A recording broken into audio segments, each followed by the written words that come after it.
전 9장 1절에서 9절까지입니다. 말씀이 길기 때문에 3절과 5절까지 보겠습니다. 사울이 길을 가다가 다메섹에 급다 이르렀더니 호련히 하늘로부터 빛이 그를 둘러 비추는지라 땅에 엎드려져 들음에 소리가 있어 이르되 사울아 사울아 내가 어찌하여 나를 박해하느냐 하시거늘 대답하되 주여 누구시니까 이르시되 나는 내가 박해하는 예수라. 아멘. 말씀 제목은 사도 바울의 생애와 사상입니다. 사도 바울의 생애와 사상입니다. 사도 바울이 언제 태어났는지는 알지 못합니다. 분명한 것은 그가 세례 요한과 예수님 그리고 사도들과 동시대에 살았던 사람들입니다. 그가 살았던 곳은 길리기아 다소 출신입니다. 그가 길리기아 다소에서 로마 시민권을 얻을 수 있었던 것은 여러분 클레오파트라 기억나시죠? 아시죠? 그럼 그 클레오파트라와 연고를 뿌렸던 로마 장군이 누구죠? 시저, 카이사, 그 시저. 시저가 원로원에서 로마에서 암살을 당합니다. 그의 부장이었던 안토니우스가 그 뒤를 이어서 이제 브루투스라든지 시저를 암살했던 사람들 다 죽이고 그 시저가 원래 거느리고 있던 군단을 그가 이제 손에 넣습니다. 그리고 군단을 놓고 난 다음에 지금 현재 이스라엘, 그 다음에 이집트, 그리고 그쪽 지역을, 시리아, 그쪽을, 안토니우스가 이제 다 장악을 합니다. 그러면서 소아시아에 있는 길리기아 다소 지역에 있는 유대인들, 그러니까 유대인들 뿐만 아니라 그 지역에 있는 사람들 전체를 로마 시민으로 딱 세워버려요. 그러니까 그 역사적 배경을 모르면 왜 바울이 로마 시민인지를 몰라요. 안토니우스가 이제 옥타비아누스와 이제 경전을 벌이죠. 화제권을 가지고. 그러니까 자기 세력을 많이 끌어들여야 되니까 길리기아 다소 지역에 있는 유대인들, 특별히 그 사람들을 다 이제 로마 시민화 시켜요. 그래서 그곳에서 태어난 사도 바울이 로마 시민인 겁니다. 어릴 때, 그러니까 아버지가 로마 시민인 거예요. 그리고 그 다음에 이제 자동적으로 그가 로마 시민이 되어졌던 배경이 있습니다. 그럼 목사님 로마 시민이 대단하니까 참 놀라운 것은 하나님의 역사의 주관자라고 할 수 있는 게 하나님은 안토니우스라고 하는 역사적 인물을 통해서 길리기아 다소에 있는 지역 사람들을 로마 시민화 시키는 이런 경우 거의 없어요. 그러니까 전쟁에 승리하고 돌아와서 그렇게 할 수는 있는데 그런 게 별로 없거든요. 그런데 그런 일을 하게 했던 그런 이면에는 하나님이 계신 게 적어도 사도 바울을 이방인의 사도로 세우기 위한 하나님의 계획 속에서 되어졌다라고 그렇게 생각합니다.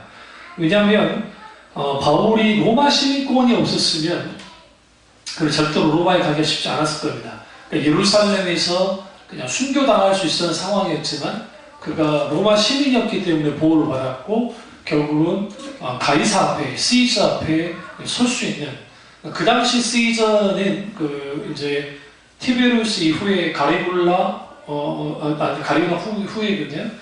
네로 이전에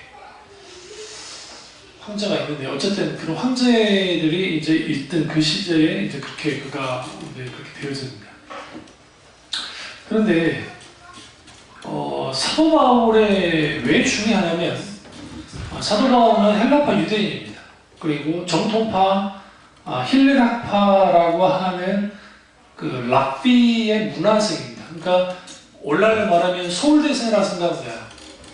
서울대생인데 서울대 안에서도 온건파 그 다음에 극단파가 있으면 그건 이제 온건파에 속한 사람이에요. 그러니까 우리가 이제 기독교인들을 핍박하는 그 방식을 보니까 사울이 아주 과격하게 보이잖아요. 그런데 사실 사울이 몸담고 있는 학파는 아주 건전한 학파예요. 그러니까 온건파예요.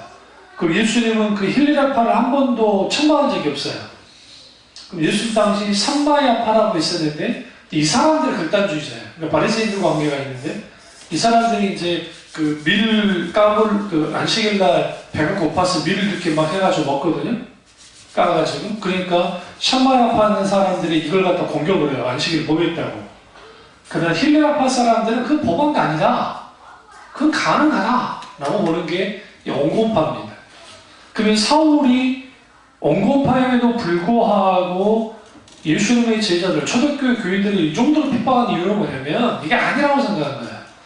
그러니까 예수가 죽는 것, 그러니까 십자가에서 죽은 것에 대해서 가말리엘이 뭐라고 증언하냐면 이제 거기는 예수님이란 말은 나오지 않지만 가말리엘은 적어도 동조하진 않았어요.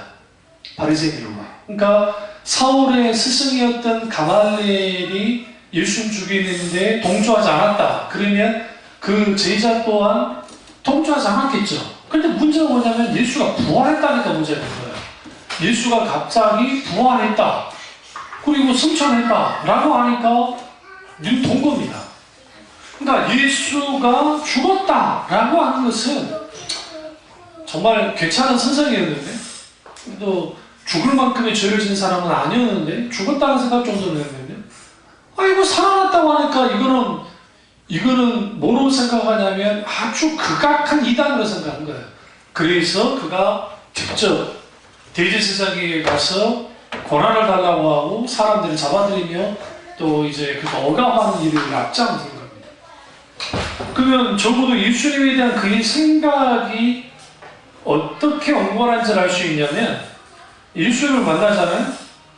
그러니까 4절을 보세요. 땅에 엎드려 들으며 소리가 있어 이르되 사울아 사울아 내가 어찌하여 나를 박해하느냐 하시거늘 대답하되 주여 누구십니까? 이르되 나는 내가 박해하는 예수라. 너는 일어나 시내로 들어가라. 내가 행할 것을 내가 이룰 자가 있느니라 하면서 이렇게 나오거든요. 근데 이제 이것과 관련된 말씀 한번 보죠. 이 사건 중에 22장 사도행전 22장 6절부터 보면 다메섹에서 그가 예수를 만나는 사건이 나와요. 그러니까 똑같이 7절에 땅에 엎드려 들으니 소리가 있어 이르되 사울아 사울아 내가 왜 나를 박해하냐 하시거늘 내가 대답하되 주님 누구시니까 이르시되 나는 내가 박해하는 나사렛 예수라 하시더라. 나와 함께 있는 사람은 빛을 들고 이렇게 있다 하면서 10절에 내가 이르되 주님 무엇을 하리이까?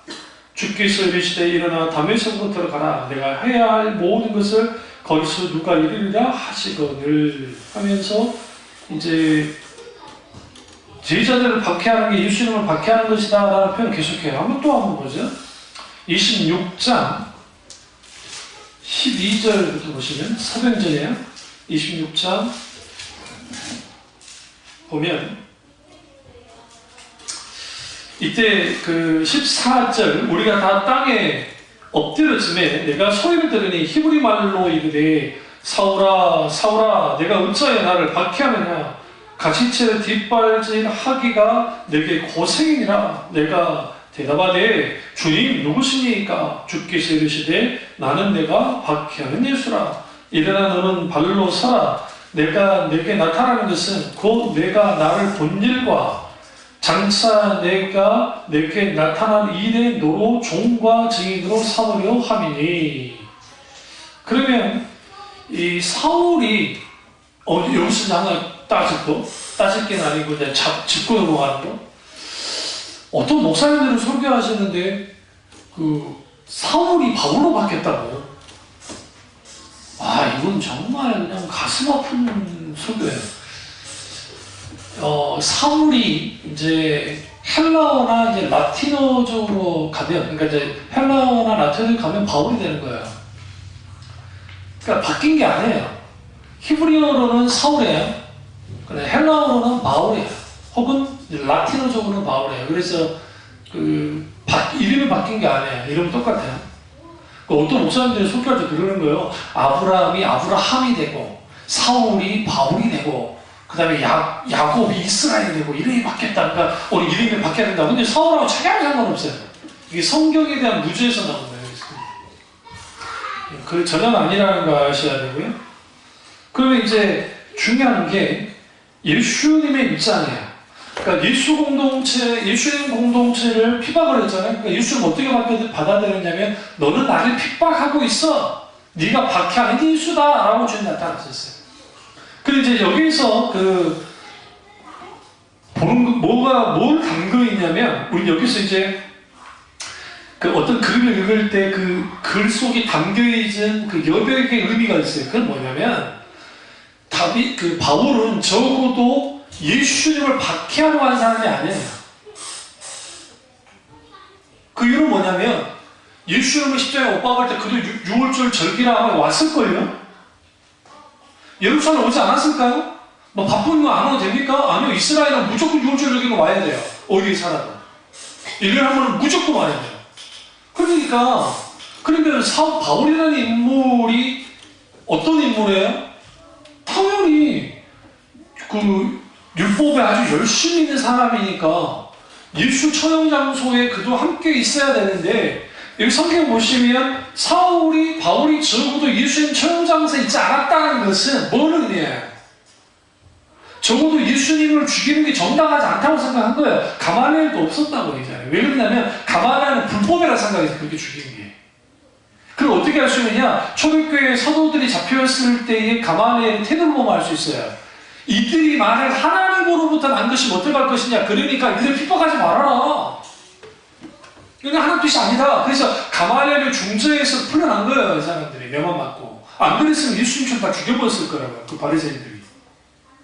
근데 가말리엘이 막은 거예요. 그러면 가말리엘이 불법 새벽 신문 장소, 그러니까 이게 뭐냐면 대제사장 가야바가 사내들인 공회원 회원들을 소집을 할 때 어떻게 했냐면 적어도 3분의 2가 모여야 합법이 돼요. 근데 성경에 3분의 2가 모였다는 기록이 없어요.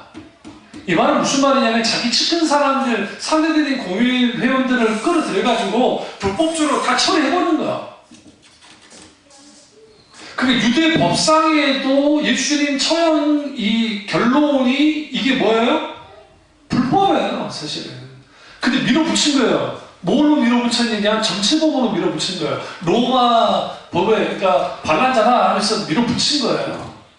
그러니까 아리마대 요셉도 사내들인 공의 회원이었고 니고데모도 회원이었고 그러면 가말리엘 같은 경우는 회원 됐을 거라 보는데 이런 사람들은 온고파는 동참하지도 않았다고 생각해요. 근데 이 일이가 벌어진 거예요. 그러면 제가 무슨 말씀을 드리냐면 바울이라는 인물이 역사적 예수님에 대해서 그렇게 독한 감정을 갖고 있는 사람은 아니었다는 거예요. 분명하게. 그런데 예수님이 대놓고 네가 나를 박해하고 있어라는 거 충격인 거예요. 왜 나는 예수를 박해할 생각이 없었거든요. 왜? 예수라고 하는 그 사람의 가르침 속에 이제 여러분이 신학을 잘 모르니까 그러는데 힐레라파의 가르침의 그 랍비 가르침의 내용과 예수님의 가르침의 내용이 상당수 유사한 게 많아요. 이게 그 디다케라고 하는 교훈집이라든지 여러 교훈집들을 들여다보면 그리고 미드라시라고 하는 유대 문헌이나 이런 문헌들을 쭉 읽다 보면 예수님의 가르침과 그 당시 랍비들의 가르침에 상당 부분 겹치는 것들이 있었다고. 그러니까 그 랍비들은 예수님에 대해서 막 그렇게까지 독한 감정을 갖지 않았고 더더군다나 예수님께서 율법사들 그리고 바리새인들, 서기관들을 향해서는 그렇게 예수님이 책망했지만 랍비들을 향해서는 단 한마디 책망을 하지 않았어요. 더더군다나 힐레라파를 향해서는 션마야파에 대해서 문제는 남았지만 힐레라파를 향해서 그러지 않았어요. 그러면 힐레라파의 가말리엘의 수제자가 바울이고 그 바울이라는 인물이 그냥 들고 일어나서 기독교인들을 몰살시키려고 하는 그런 일을 벌였다는 것은 그 당시 유대인들의 입장에서 예수가 부활했다, 예수가 십자가에 죽었다 부활했다, 그리고 예수가 하나님 승천했다는 말이 얼마만큼이나 분노를 일으키고 얼마만큼이나 위협적인지 알 수가 있는 거예요. 그러니까 그가 안 되겠네, 이들 가서 안 되겠으니까 내가 나서라도 더 엎어야 된다 생각하고 엎어버린 거예요. 그가. 그게 누굽니까? 사울입니다. 사울. 그리고 우리가 아셔야 되는 게 이 사도행전에만 22장, 그 다음에 26장, 그 다음에 9장에 사도 바울이 어떻게 예수 그리스도를 만났는지에 대한 세 번의 이제 견성이 드러나는데 이게 엄청난 사건이에요. 사울에게 있어서. 그러니까 사울이라는 한 인물의 인생이 완전히 바뀌어요. 극적인 전환을 이루어요. 이런 인물들이 성경에 좀 종종 있어요. 대표적으로 이사야가 왕족으로서 성전에 기도하다가 성전 문지방이 문이 살짝 열렸는데 그 틈으로 하나님의 강력한 영광의 임재를 경험하거든요. 거기에서 그가 완전히 바뀌었습니다. 그리고 사도로 이제 선지자로 그가 서고, 모세도 마찬가지예요. 모세도 그 호렙산 떨기나무에서 하나님을 만나고 난 다음에 극적인 전환을 인생이. 아브라함도 갈대아우를 떠나오기 전에 만난 하나님, 그리고 이제 그가 그 여호와 이레 모리아라고 하는 지역에 있는 산에서 하나님을 만났을 때에 그가 이제 완전히 바뀌어지는, 그러니까 하나님의 사람들 특징들을 보면 극적인 전환을 이루는 일들이 벌어졌어요. 그 인물 중에 하나가 바울입니다. 바울이 굉장히 중요한 사람입니다. 이제 세상 사람들은 그 말합니다. 세상 사람, 그 사학자들이 혹은 사회학자들이나 뭐 그런 사람들이, 특히 종교학자들이 하는 말이 사도 바울이 없었으면 기독교는 미시화됐을 것이다. 그리고 기독교는 팔레스틴 땅을 벗어나지 못하고 그냥 유대 종교의 아우 정도로 끝났을 거다라고 하는 그 말을 옳아요.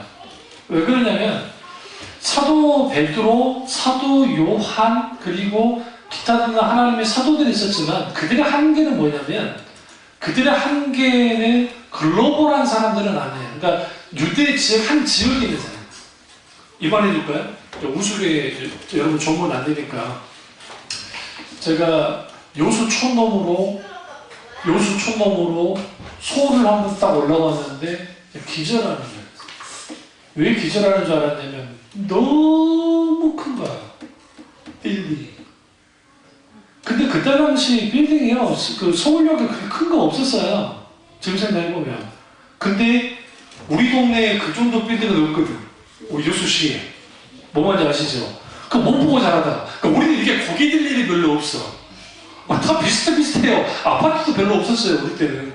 조금 지어질 뿐이고. 근데 또 왔더니, 더더군다나 뭘 봤더니, 남산을 봤더니, 너무 큰 거야. 그런데, 지금까지 내 친구들 중에 여수에 사는 애들이 있어요. 그러니까 다른 지방에 가지 않고 여수에서만 지금까지 살고 있는 애들이 있다고요.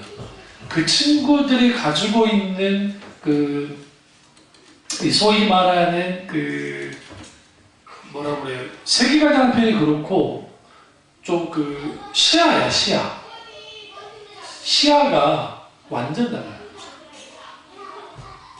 그러니까 저는 처음 여수로 갔다가 여수에서 태어났고 여수에서 자랐다가 그러다 집이 쫄딱 망해서 율촌이라고 하는 촌에서 한 7, 8개월 살았고, 율촌에는 촌에서 여수보다 작은 순천으로 이사를 갔고, 순천을 갔고, 그리고 이제 광주로 저는 이제 군대를 가고, 이제 광주 갔고, 광주 좀 살다가 저는 이제 올라왔잖아요, 서울로. 근데 이제 광주까지도 좀 광주도 엄청나게 큰 도시였거든요. 근데 이제 나이가 좀 들어서 20살이 돼서 이제 서울로 딱 왔을 때 첫 느낌이 이제 처음 고등학교 때 왔던 그 느낌과 또 다른 게, 그때는 또 많이 발전됐어요. 또 그 사이에 올림픽 지나고 난 다음에. 그러니까 어마어마해진 거예요. 그러면서 우울한의 개구리였던 것으로부터 벗어난 거예요. 그러니까 사실 사도 바울을 하나님이 선택한 이유는 그가 길리기아 다소에서 태어났고 헬라어에 능통하고 히브리어는 말할 것도 없고 아람어까지 썼고, 그 당시 아마 라틴어를 썼는지 없었는지 모르겠지만 그리스 로마 문화에 정통한 사람이에요. 그러니까 어느 지역을 가도 그는 언어로서 막힘이 없었고, 그리고 실제로 복음 전도하는데 아주 적합한 사람이었어요. 그리고 그는 두 가지를 가졌는데, 하나는 유대 정통 율법에 정통한 사람이고 헬레나파 속에서. 그리고 또 하나는 그가 헬라 철학을 한 사람이에요. 그걸 어떻게 알 수 있냐면 그가 쓴 글들을 보면 헬라 철학이라는 바탕이 없이는 쓸 수 없는 것들이 많아요. 그러니까 헬라 철학을 공부를 했다. 그러니까 요즘에 신학생들 무식하다는 말을 어떤 총장님 한 분이 하셨는데 우리들도 많이 무식했어요. 그런데 요즘 지금 성질 내니까 안 돼. 그러니까 그때도 무식했고 우리도 좀 무식한데 지금 좀 더 무식하다고 그러더라고. 근데 그 이유가 뭐냐? 철학이나 사상 과목만 하면은 애들이 강의를 안 들어요. 절대 안 들어요. 일단 외울 게 많아.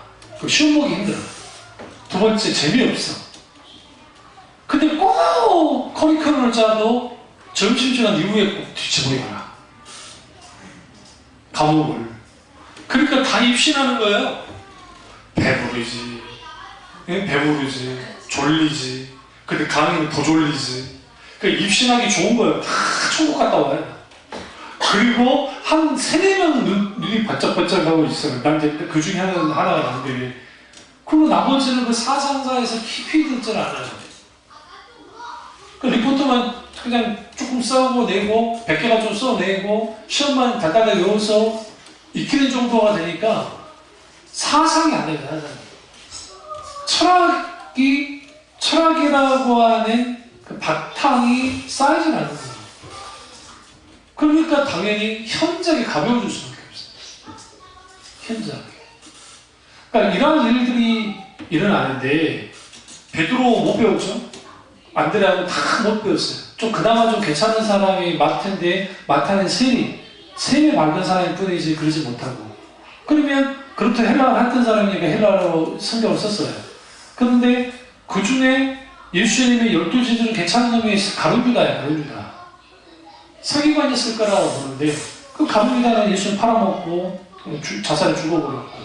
그러니까 나와 있는 건 뭐밖에 없어요? 없어요, 사실. 그래서 하나님의 계획 속에는 이방인을 위한 사도에 대한 계획을 갖고 있었고 그 사람이 누구나?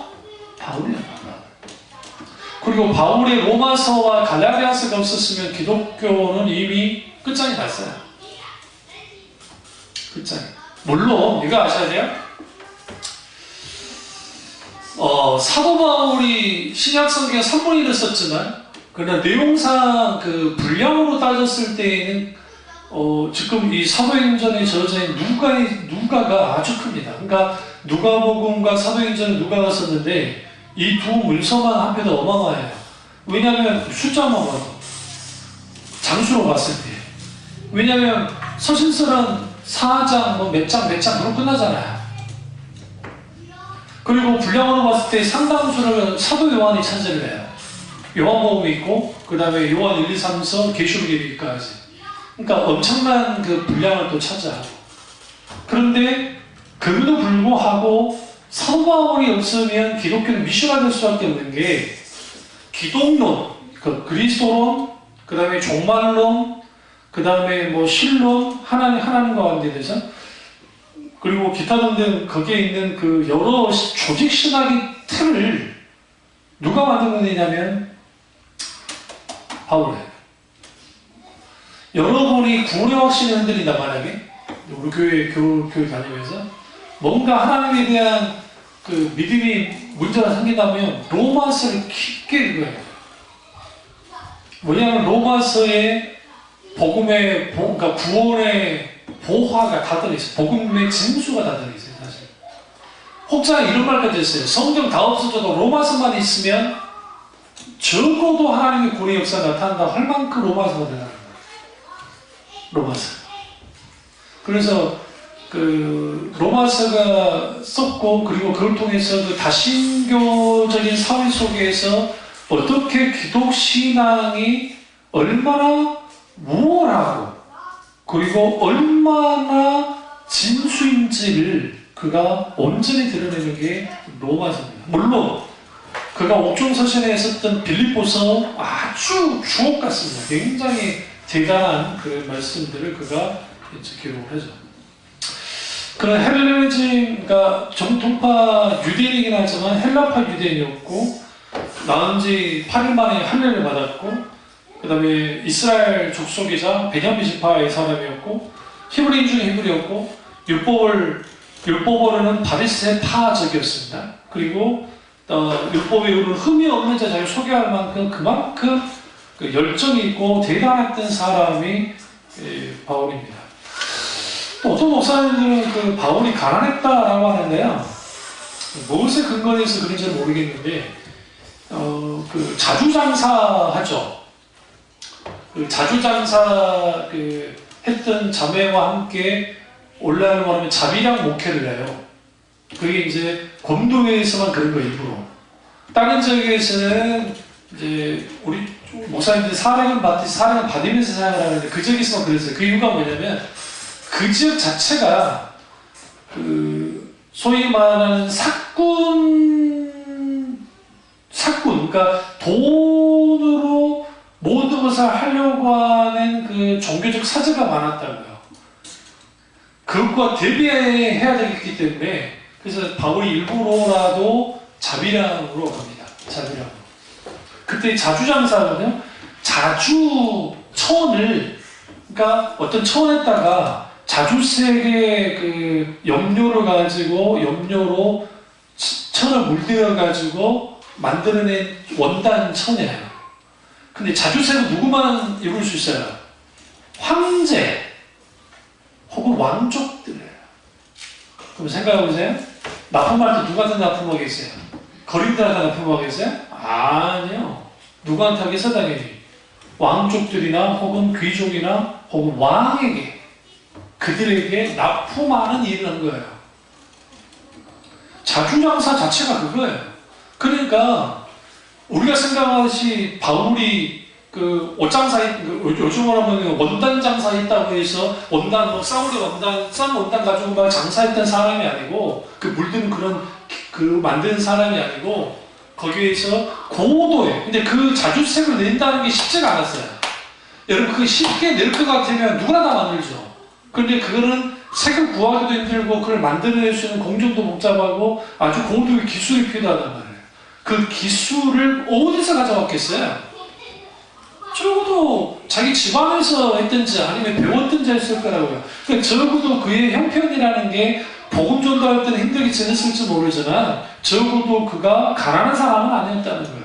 그리고 자족의 비밀에서 말할 때 나는 부유도 처해봤고 나는 가난하게 처해봤다는 말을 통해서 그가 적어도 부자였던 시절이 있었어요. 가난하게도 있었고 그랬던 사람이 사도 바울입니다. 그리고 이 사람은 아주 순수한 유대인인데 이제 문제가 뭐냐면 결혼했냐 안 했냐가 이제 많은 사람들이 사도 바울의 글이 이 드라마 때문에 보여주면 되는데 대머리 다 대머리로 표현돼요. 키는 작아요. 키가 1m 50 5나 6 그 정도 될까요? 아주 작은 사람이죠. 키가 아주 작은 사람이죠. 그 깡마르고 누가 봐도 깡깡하게 생긴 사람. 머리까지 벗겨졌으니 얼마나 고집이 셀 것을. 그러니까 그런 사람으로 표현됩니다. 근데 스데반 죽일 때 스데반을 처형할 때 옷을 맡았잖아요. 그래서 바울이 옷을 맡았다는 것은 대장이니까 그들 중에 리더는 절대로 손 못 치잖아요. 여러분 영화 같은 데 볼 때 장군들이 먼저 가서 싸우는 경우에는 그냥 영화니까 그래요. 그런 게 별로 거의 없어요. 그냥 돌기가 풀어오면 이제 졸병들 가서 싸우는 거죠. 피 안 묻혀요. 자기에게. 그러니까 바울은 뒤에서 물러나서 옷을 다 맡아줘요. 왜 맡아줘야 되냐면 옷이 땅에 떨어지면 안 되잖아요. 더러워지니까. 그리고 맡았다는 것은 바울의 고리 안에서 그 고리 안에서 이 일이 벌어지는 거예요. 그러니까 스데반을 죽이는 거예요. 그럼 그 이걸 격동시킨 사람이 누구인지 알 수 있어요. 사도 바울이야. 그러니까 바울이 이 일을 일어나도록 만든 주동자예요. 주동자. 근데 그런 일을 감당하려면 결혼했어야 돼요. 그러니까 어떤 목사님들은 사도 바울의 독신설에 대해서 주장하는 이게 주로 가톨릭이 주장을 많이 해요. 신부님들이 결혼을 안 하니까 바울이 아마 독신했을 거라. 그런데 그렇게 보진 않고요. 또 왜 그렇게 보냐면 사도 베드로나 다른 사도들은 그 가족들을 데리고 다니면서 수련 전도를 했거든요. 그게 성경에 나와요. 근데 바울은 그러지 않았거든요. 그래서 바울이 총각이지 않았느냐? 그렇게 보진 않고 저는 그렇게 보지 않습니다. 적어도 사별했을 것 같은 느낌이 있어요. 그러니까 사별했지 않을까? 젊은 시절에 사별했을 것 같다. 이혼했다고 보기는 쉽지 않은 게 그가 정통파 유대인이었기 때문에 그러니까 그 이혼은 거의 또 그 사람의 소위 말하는 그 뭐라고 그래요? 그 율법에 대한 열정과 열심을 보면 그렇게 했던 사람은 아닐 것 같고 그러면 딱 하나 남는데 추측하는데 사별을 했을 것 같고 그 대신 장가를 다시 안 간 거예요. 그 상태에서 이제 사역을 감당했던 사람이 사울입니다. 그리고 이제 사울은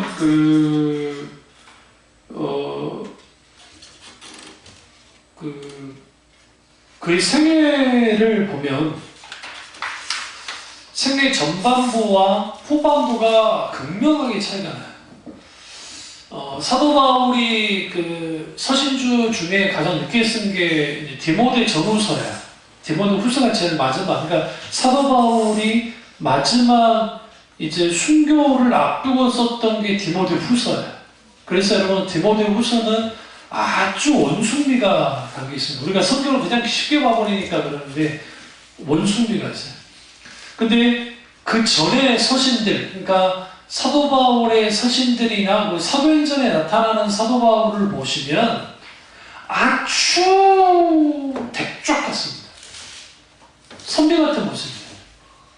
아주 그러니까 바늘을 찔러도 피 한 방 안 날 것 같은 사람의 모습이에요. 그리고 사역도 아주 전투적이에요. 목숨 걸고 전투적으로 사역을 해요. 그러다가 그 로마에 와서 이제 로마에서 이제 우리로 말하면 위리안 시대인가요? 그러니까 같은 연금 상태에 있어요. 감옥에 일단 안 들어가진 않고 자기 집에서 자유롭게 사람들을 만날 수 있게 해줬어요. 그 대신 집 밖에 나가면 안 돼요. 그건 말하지 않고 지키는 사람 2명이 가서 지키고 있는 거고. 근데 손님이나 누가 오는 것은 절대 막지 않고 거기에서 이제 사역을 했거든요. 그러다 보니까 그가 이제 병듭니다. 성경을 보시면 병이 들인데 또 나이가 들고 고질병도 있고 또 그렇게 되어지니까 아주 힘들어요. 그래서 사도행전에 보시면 사도 바울이 말하는 부분이 있는데 여러분 성경 그렇게 한번 읽어보셔야 돼요. 사도 바울이 막 이렇게 했고 이렇게 했다 하는데 그거 어떻게 누가 알고 기록했을까요? 옆에 있던 거예요. 여기 보면 내가 바울이 이렇게 했던 거에 따라 그런 기록들이 나와요. 여러분들 성경을 너무 쉽게 그냥 설렁설렁 읽으니까 이게 지금 이걸 전지적 작가 시점이라고 그래요? 정지적 참견 시점에 이영자만 보지 말고 응? 전지적 작가 시점으로 성경을 좀 보란 말이에요. 전지적 작가 시점이라는 말은 무슨 말이냐면 우리 다 결과 다 알아요. 내용 다 알아요. 전지적이라면 전지적 다 아는 거예요. 아는 상태에서 하는데 그게 바울이 누가가 의사잖아요. 누가가 의사였기 때문에 바울 옆에 계속 붙어 있어줬다는 거예요. 그러니까 누가라는 인물이 없었으면 사도 바울은 빨리 당면에 죽었을 거예요. 그러니까 계속 돌봐줬어요.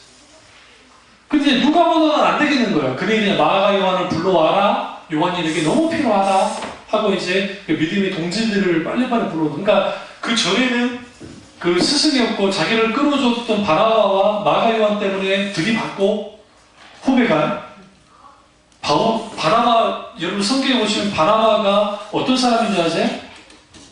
바나바가 그러니까 고리자이기도 하지만 아주 성격이 온화한 사람이에요.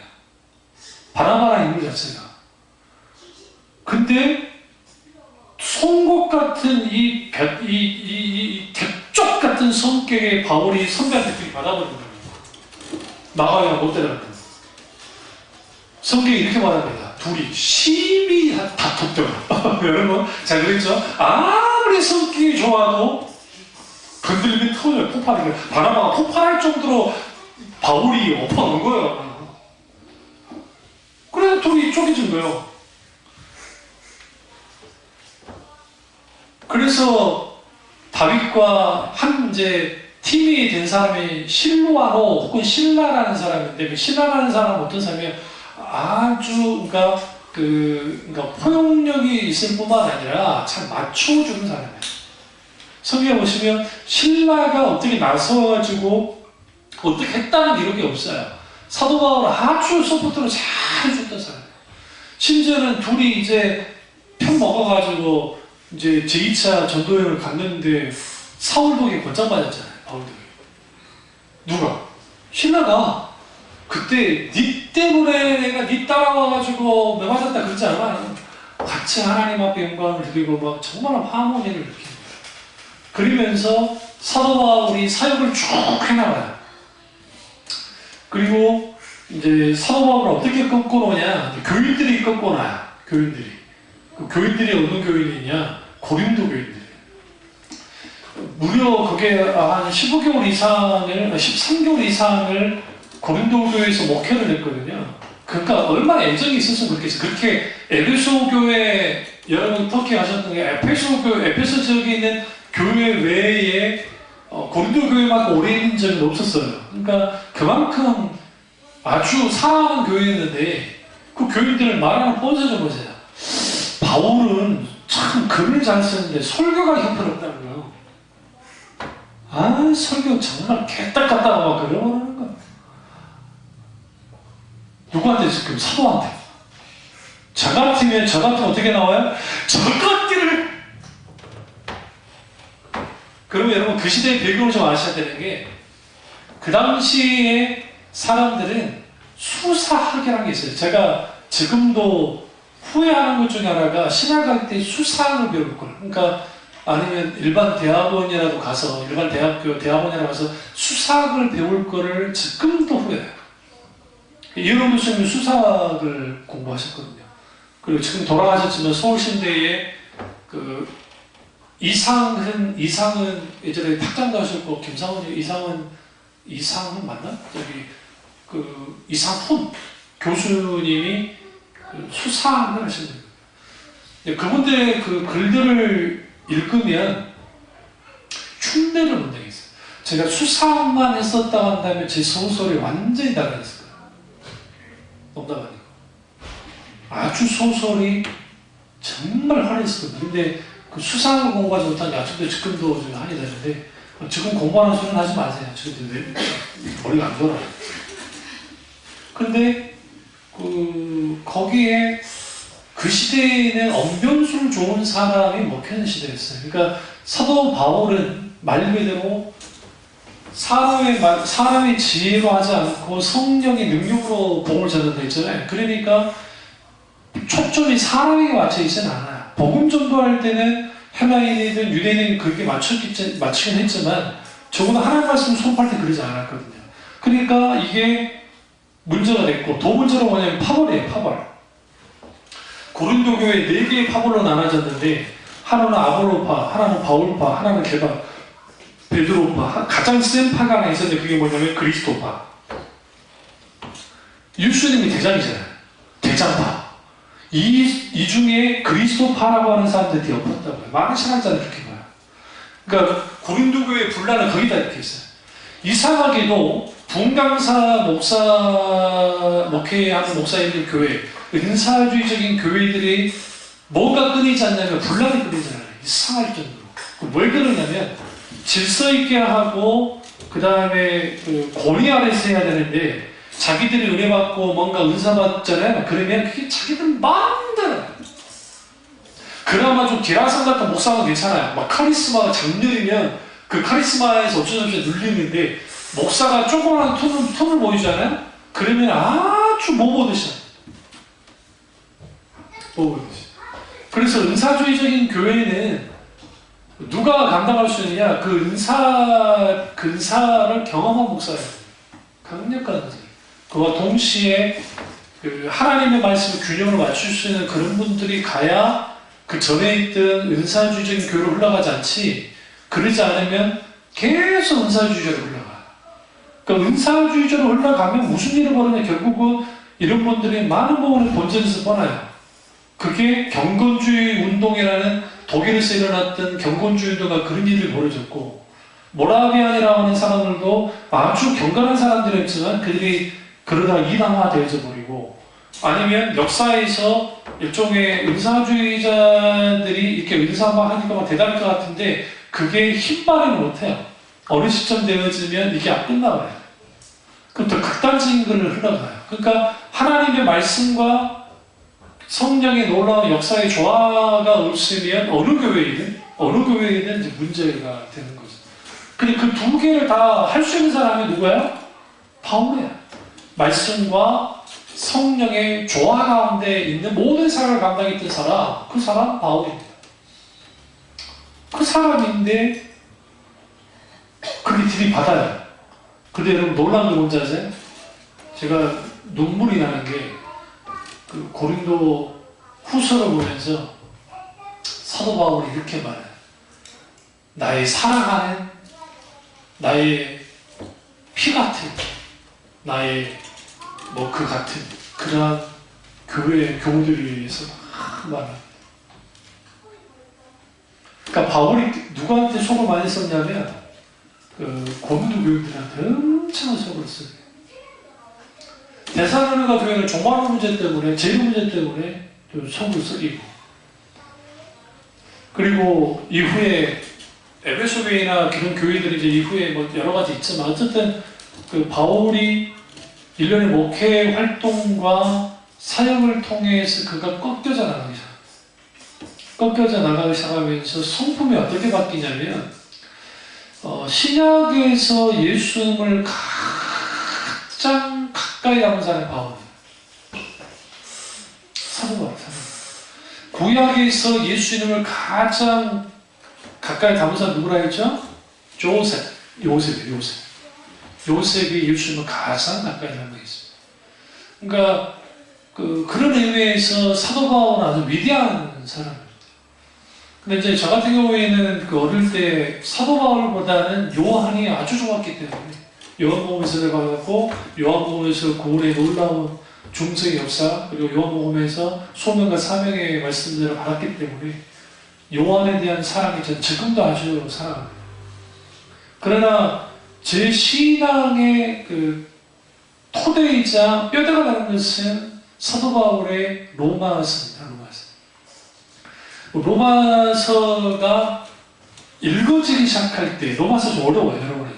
근데 읽어지고 그 말씀의 흐름을 파악하고 거기에 하나님의 구속의 경륜과 거기에 그 칭후와 그 다음에 성화와 그 영화라고 하는 구원의 서정 가운데 있는 그런 그 놀라운 하나님 말씀을 쭉 보기 시작할 때, 이게 신학으로 먼저 보지도 않았는데 제가 신학을 하게 전인데도 불구하고 그 말씀이 드려질 때, 보여질 때 신앙이 어떻게 자라냐면 강력하게 말씀에서 굳건하게 자라게 자랍니다.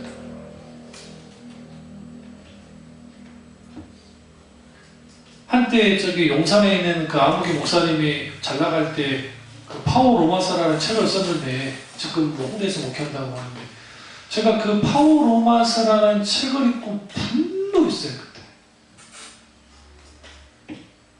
그러니까 신앙 교훈의 의미로서는 파워 로마서라는 것은 읽으셔도 상관은 없어요. 그냥 교훈 받고 또 동기부여 정도 되는 것은 뭐 그럴 수 있는데, 그 로마서를 다루는 내용은 제가 이런 말하면 참 죄송합니다만 읽으면 안 돼요. 개중에는 괜찮은 것도 있지만 읽으면 안 돼요. 그런데 그것을 한국 교인들이 열광을 하는 거예요. 베스트셀러가 됐어요. 하도 그래서 내가 한번 그 파워로마서 교수님한테 물어봤네. 그럼 내가 좀 잘못됐나 하고, 그래서 그 신학과 교수님한테 교수님, 파워로마서를 어떻게 생각하십니까? 어차피 또 로마서도 전공하셨으니까 교수님 견해를 좀 듣고 싶습니다. 한마디로 탁 던졌어요. 고개를 절레를 흔들면서 이걸로 족하나 말할 것도 없다. 그러니까 한국교회 교인들의 수준이 그 정도 수준이에요. 그것에 열광을 해요. 적어도 김남정 목사님의 책이나 박영서 목사님의 책을 좀 읽어본 사람들이라면 뭐 후쿠마라든지 뭐 기라슨 같은 종교교육자들의 책은 그렇다 치고 우리나라에 있는 그런 목사님들의 글들, 아니면 아티클, 그 책이든 뭐 글이든 그걸 좀 읽어보면 그런 책에 열광할 수가 없어요. 그럼 왜 그러냐? 복음에 대한 이해가 부족할 뿐만 아니라 현장의 그 기독교인들이 가벼운 거야. 이런 말 하면 저한테 막 교만하다 할지 모르는데 요즘에는 책이 없어요. 오히려 과거에 그 나왔던 책들 있죠. 그러니까 기독교 전성기 때 나왔던 아주 오래된 책들, 그 책들을 오히려 사요. 왜 그러냐면 그 책들은 보기는 참 불편한데 내용들이 아주 그러니까 달라. 이거는 내가 나뿐 아니라 내 아들도 읽어도 될 만큼의 책들이에요. 그런 책들은 아주 가치가 있어요. 그러니까 그런 성경을 읽기든 책을 읽기든 어떤 것이든 그런 게 잘 되어져야 되는데 사도 바울은 아주 지성과 감정과 의지가 누구보다도 전인격적으로 뛰어난 사람. 그렇기 때문에 존경받을 만한 사도 바울. 그러니까 사도 바울의 사역 속에서 사도 바울은 뭐를 하냐면 최전방에 사령관이 나가가지고 막 싸우는 거예요. 목숨 걸고. 거기에 누가 있었죠? 브리스길라와 아굴라라고 하는 평신도가 성경에 보시면 사도 바울을 보자 하는데 이렇게 말합니다. 사도 바울을 위하여 목숨까지 걸었다. 성경은 왜 그 기록을 했을까요?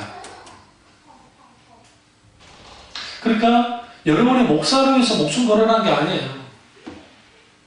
왜 그 정도로 죽을 위해서 목숨 거는 건 이해가 되는데 사도 바울을 위해서 목숨 그러니까 그는 뭐냐면 브리스길라와 아굴라의 눈에 미친 그 사도 바울을 딱 보면 비록 예수 그리스도는 부활해서 십자가 죽었다 부활해서 승천하셨지만 사도 바울의 삶 속에서 예수 그리스도가 드러나는 거예요.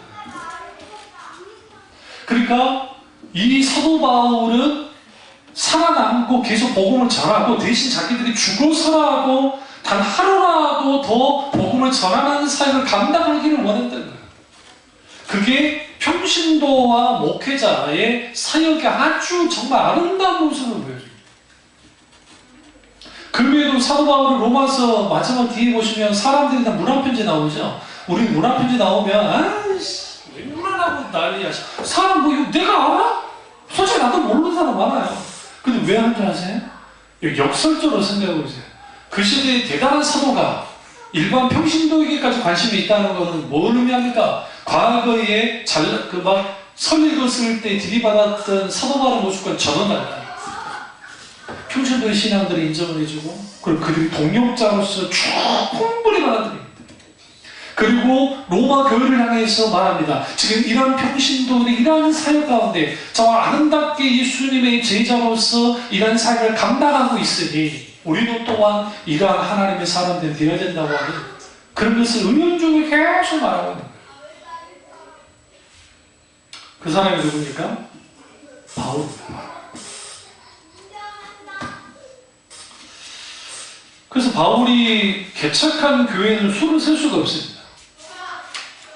그 전도 여행을 이제 일반적으로는 그냥 3차 전도 여행까지 보는데 크게는 4차 전도 여행까지 가요. 그런데 그때 당시 그 비행기도 없었잖아요. 그러면 제가 예전에 그 유럽 갔을 때 그 징글징글한 버스로 나라를 막 가는데 그나마 제일 편했던 게 있어요. 떼자백하고 오스트리아로 넘어갔을 때는 편했어요. 그냥 파리 거기에서 그 북광장 그쪽에서 북광장역에서 타고 그냥 쫙 올라가면 되니까 떼제베가 우리나라 KT에서 똑같잖아요. 떼제베 소리가 왔으니까 우리나라가 훨씬 좋아요. 훨씬 좋아요. 근데 이제 그 타고 가니까 그때까지 편했는데 그 다음부터 이제 독일로 넘어가고 이탈리아로 넘어가고 하는데 그런 거 보았어요. 징글징글하는 그 진짜 그런 모습. 환장해요, 환장. 그것도 한 번 또 사고 나가지고 그 앞에서 알프스 넘기 직전에 앞뒤 저쪽에 사고가 나가지고 그 한쪽 차로를 또 막아버리니까 또 이건 사람 환장하는 거예요. 내가 걸어가는 게 낫겠더라고요, 차라리. 그래도 그게 힘든데 하물며 걸어 다니고 말 타고 다니고 배 타고 다니고. 여러분, 배 탄다는 게 우리한테는 괜찮아요. 왜냐면 우리는 그냥 보트 그냥 엔진 있는 걸 막 하면 되지 뭐. 그 당시 배라는 게 사람 인력으로라든지 바람 이용해 사는 거 아닙니까? 그러니까 배는 아주 위험한 거예요. 왜 로마인들이 육상 실크로드 같은 거를 왜 발전을 시켰을까요? 그 도시, 그 도로를. 해상은 어쨌든 위험해요. 해상길을 개척하긴 했지만, 그게 하긴 했지만. 그러니까 바울이 배 타고도 다녔다가 우리 유교올라 광풍 만나가지고 죽을 뻔하다가 살아나고 얼마나 그 생고생입니다. 그 고생 다 하고 그 다음에 길거리 가다가 강도 만나죠. 다 뺏겨가지고 먹을 것도 없어가지고 쫄쫄 굶지요. 그 다음에 뭡니까 환경이 좋지 않아가지고 막 그럴 수 있잖아요. 기후가 좋지 않아서 고통받고 그런 상황에서도 전도하다. 근데 그 거리가 지구 몇 바퀴를 돌 정도로 그렇게 다녔어요. 누가? 바울이. 그럼 바울이 건강했나요? 건강 안 했는데 있는가 기적인 거예요. 타고난 건강 체제는 베드로잖아요. 하나님이 베드로를 보내셔야 돼요. 근데 베드로를 보내지 않고 바울을 보내요. 그래서 바울이 그렇게 쭉 갑니다. 그리고 이제 그의 사역의 종착지가 로마인데 어쩌면 이제 카톨릭 전승에서는 스페인까지 갔대요. 스페인까지. 그 당시 사람들은 스페인이 이렇게 있으면 스페인 건너편이 아프리카야. 튀니진가 뭔가 무슨 아프리카. 그래서 그 유럽 사람들의 머릿속에는 그 당시 로마 문화 속에 있는 사람들은 세상 끝이 어디냐? 스페인이야. 스페인. 그러니까 스페인이 그리고 이제 그 바다를 건너가지고 거긴 아프리카에 간다는 생각을 하지 못했다. 그 당시 사람들. 그러니까 지금도 스페인이 그래서 골머리를 썩는 게 유럽으로 막 아프리카 사람들이 몰래 막 난민으로 막 들어오잖아요. 들어오는 게 루트가 다 스페인 쪽이에요. 스페인을 막 들어가요. 스페인. 그러니까 이제 그런데 바울이 스페인까지 갔다라고 하는 그런 글들도 있어요. 근데 그는 이제 성경에서는 침묵하니까 적어도 사도 바울이 로마에까지 왔습니다. 근데 문제는 로마에는 이미 기독교인들이 있었어요. 이게 참 놀라운 거예요. 누가 복음을 전했는지는 몰라요, 로마에. 그러니까 사도 바울이 복음을 전하기 전에 이미 로마에는 교인들이 있었어요. 그러면 왜 로마인들의 교인이 있었을까? 그걸 추적을 하다 보니까 디아스포라 유대인들, 그러니까 흩어진 유대인들이 예루살렘에서 솔로몬 행각에서 3,000명이 회개하고 5,000명이 회개했죠. 그들 중에 로마 좋은 사람도 있을 수 있잖아요. 그때 로마의 방언 소리 듣는 사람들 보면 막 거기에 로마어도 있고 막 있는 거 보니까. 그러니까 적어도 그 사람들이 가서 로마에 갔더니 그 로마 이미 자생하네. 그러니까 사도들의 복음의 놀라운 확장 속에서 놀랍게 거기에 심겨진 그러한 뭐가 있어요. 로마 교인들이 있었고 그 로마 교인들을 향해서 사도 바울이 서신을 쓴 겁니다. 로마서에 서신을 썼다니까 로마에서 쓴 거 아니에요. 로마 이전에. 그러니까 로마 가기 이전에 로마 교회를 향해서 로마 서신을 썼어요. 그리고 그 서신을 보냈습니다. 보내서 로마에 있는 교인들에게 복음의 진수를 드립니다. 그리고 베드로가 이제 전승이긴 하지만 로마에서 목회를 좀 오래 했다라는 이제 그런 전승이 있는데 그렇게 했고 그런 상황에 있다가 AD 64년에서 68년경에 네로가 이제 베드로와 똑같이 이제 로마 시내에 불을 쏴드립니다. 여러분이 로마 가보시면 갔으니까 원형 경기장 봤어요? 근데 그 원형 경기장 같지 않잖아요. 그냥 우리 한강 둔치에 큰 그런 걸 그걸 원형 경기장을 해. 그게 왜 그러느냐? 그때 거기 경기장이 있었어요. 있었는데 네로가 불사가 질러가지고 그게 없어진 거예요. 근데 그게 엄청 커요. 그러니까 지금 현재 콜레섬 있죠? 콜레섬보다 훨씬 커요. 그 경기장 자체가. 그때 제가 갔을 때 거기 집시들이 춤추고 있었더라고요. 거기서 집시들이 거기서 막 놀고 있는 거지 그게요. 그러니까 세상 사람들은 말해 우리 한강 근처에서 맥주 까먹는가 같이 그들도 그렇게 까먹고 있더라고요. 거기. 근데 사실은 거기가 어마어마하게 큰 그 지역의 경기장이거든요. 근데 그런 경기장 있고 그런 곳에 그럼 보세요. 현재 사도 바울이 복음 전도하러 갔을 때에 그때는 콜레세움이 없어요. AD 70년 이후에 만들어졌기 때문에. 그럼 판테온 신전이 있었겠죠. 판테온 신전이 있을 것이고. 그리고 이제 거기에 엄청난 로마의 어쨌든 강력한 우상 문화가 자리 잡고 있는 곳에 사도 바울이 왔고, 그리고 사도 바울이 거기에서 뭘 느꼈어요? 강력한 하나님의 말씀을 선포하기 시작했어요. 그리고 그 복음이 강력하게 뿌리를 내리기 시작했고, 그러나 이제 네로라고 하는 황제에 의해서 죽습니다. 이렇게 말하면 돼요. 도살했어요, 도살. 보이는 족족 다 죽였어요. 근데 이제 애를 안 맞아요. 임신해도 죽였어요. 배를 갈라서 애를 끊어낼 만큼 다 죽였어요. 불사를 죽이고 불태워 죽이고. 그런 일들을 벌어질 때 사도 바울도 똑같이 거기에서 이제 전승에 의하면 목배임을 당해서 죽은 겁니다. 그래서 사도 바울이 그런데요. 그래서 사울은 히브리식의 발음이고 바울은 라틴어적 번역에서 나온 차고에서 사람들이 이제 헷갈려서 그런 거니까 그런 거는 뭐 그럴 필요가 없고요. 그리고 이제 사도 바울은 그의 사상은 얼마만큼이나 대단하냐면 하박국이 의인은 믿음으로 말미암아 살리라가 같은 이라는 그 말씀 그대로 이용을 해요. 받아들이면서 이신층의 교리를 바울이 드러냅니다. 그러니까 이것은 믿음으로 말미암아 의롭게 된다라고 하는 말씀을 드러냈고, 이게 누구와 연결이 되어지냐면 사도 바울로부터 한 1400년 정도 흐르고 난 다음에 혹은 1500년 정도 흐르고 난 다음에 마틴 루터라고 하는 사람이 나오죠. 그런데 그 사람 이전에, 그러니까 사도 바울이 죽고 약 한 400년이 지나고 난 다음에 아우구스티누스라고 하는 사람이 이신층, 오직 의인은 믿음으로 말미암아 살리란과 같은 이라는 이신층의 교리를 가져나가요. 근데 마틴 루터가 아우구스투스 티누스 파회파야. 그러니까 어거스틴 파라고요. 수도에. 어거스틴 수도파야. 수사였어요. 그런데 그 사람들도 오직 의인은 믿음 말미암아 살리란과 같은 이라는 바울의 사상과 아우구스티누스의 사상을 아는데 아는 걸로 끝난 거예요. 근데 이걸 재발견한 거예요. 누가?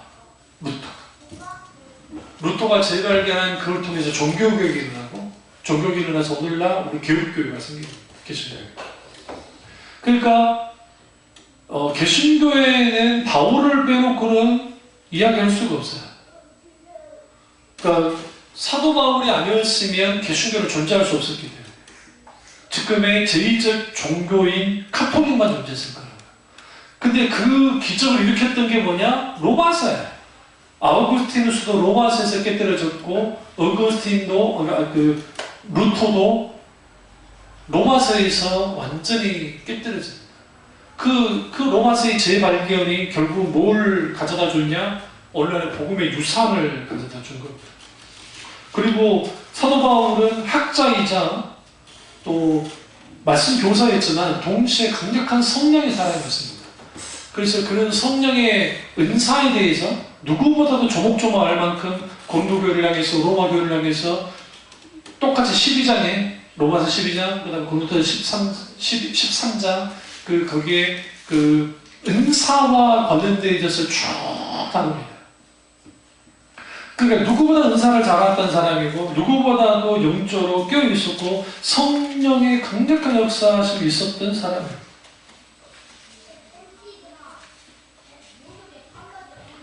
그럼 결혼을 마치면 그가 전도자로서 사명을 감당하기 힘든 만큼 병들어 있었어요. 육체적으로. 고린도 교회에서는 설교 못한다고 비난받았고요. 그리고 사도 바울의 최고의 약점은 사도성이에요. 여러분 이렇게 말하죠. 나 사도 된 바울은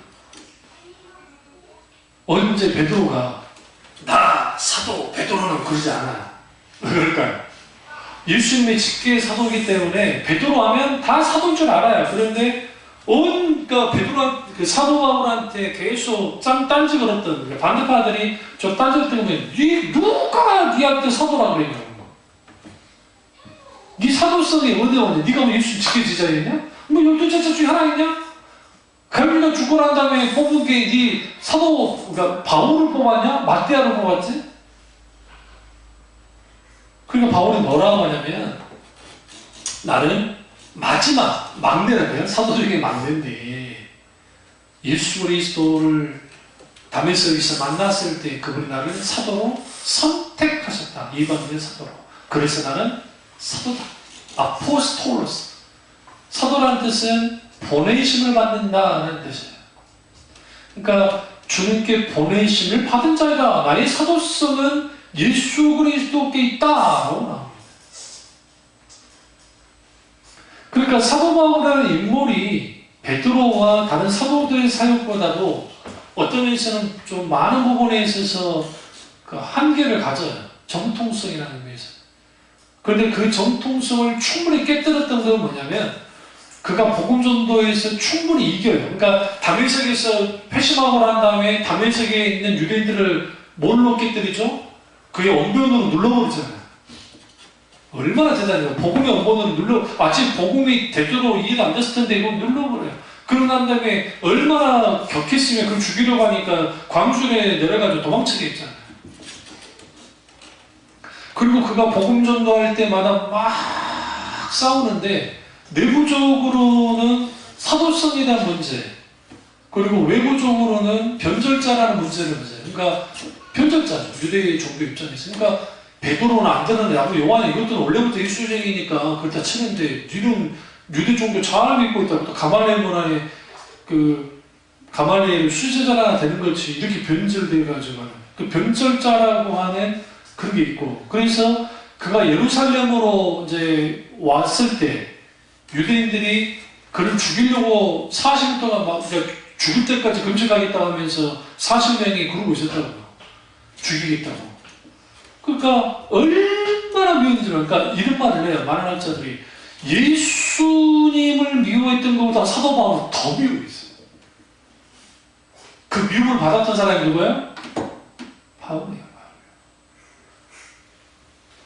그러면 이제 지금 세 명의 사도를 다루는데 사도 요한, 사도 베드로, 사도 바울. 그런데 그들의 위대함이 어디 있냐면 사도일지인데 그들의 사도일지인데 그들의 이름이 높아지지 않았습니다. 놀랍게. 바울 하면 딱 떠오르는 게 누구예요? 예수님. 베드로 하면 떠오르는 게 누구예요? 예수님. 요한 하면 떠오르는 게 누구예요? 예수님. 사랑의 예수님. 베드로 떠오르면 소망의 예수님. 사도 바울을 딱 들면 구원의 예수님이 탁 떠올라요. 그러니까 그들의 사도성이 아무리 크고 높다 할지라도 그것을 가지고 계급화시키고 그것을 가지고 권력화시키지 않았어요. 똑같이 그 시대의 교우들과 함께 예수 그리스도의 종된 자도로서 예수님이 걸으셨던 그 길을 똑같이 성김의 길을 그대로 걸었던 사람들. 그러니까 그들이 높아질 수가 없었고 그럼 그 높아지는 작업을 누가 했느냐? 카톨릭이. 베드로를 높이고 바울을 높이고 베드로를 최고로 높였죠. 그래서 높이고 누구보다 높아졌어요? 예수님보다 높아져 버린 거예요. 그리고 마리아라는 인물을 하나 만들어가지고 마리아가 더 높아져 버린 거예요. 이러한 일들이 벌어졌습니다. 사도 바울이 이 시대에 살아있었다는 게 땀을 치고 통곡할 일이죠. 이처럼 우리가 왜 이걸 다루느냐? 한 사람의 일생을 쭉 보시면 바울도 그렇고 요한도 그렇고 베드로도 그렇고 이게 평탄하지 않습니다. 그럼에도 불구하고 그들이 왜 멋있냐? 왜 그들이 위대하냐? 하나님과 함께하는 인생을 살았어요. 그러니까 우리 인생에 있어서 마지막 우리 인생의 정점을 딱 찍을 때 죽도록 고생하다가 간 아무개가 아니라 뭐뭐 하다가 내가 성공하는 아무개가 아니라 하나님과 마음껏 사랑을 누리고 마음껏 하나님과의 동고동락하고 동행하고 그분과의 수많은 추억을 남기고 떠난 아무개가 될 때 그게 빛난 인생이고 하나님이 원하는 인생입니다. 그 인생 사시기를 주님으로 축원합니다. 기도하겠습니다. 기도하실 때 주님